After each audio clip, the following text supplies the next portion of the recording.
magaalada Miskigawaay waa la weeraray cadawga al-shabaab oo ay deganayeen dagaal ka dhacay waa laga faramaroojiyay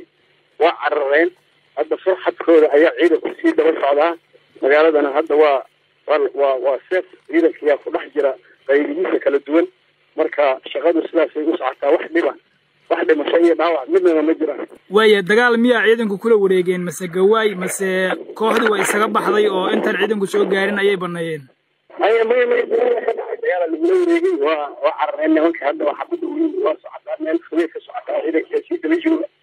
marka dagaal lagu wareegay haddana xaaladdu aad iyo aad u fiican tahay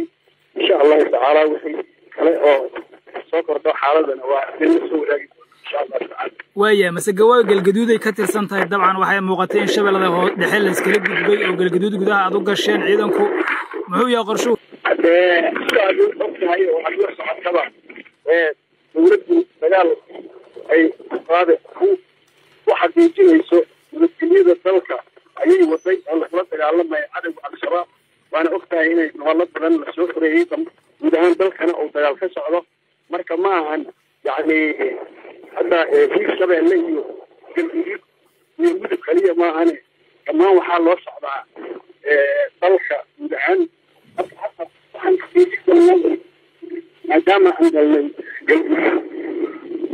mudug iyo galguduud meelaha ay ugu jiraan ayaan xaqiijin doonaa insha Allah ta'ala maalmaha soo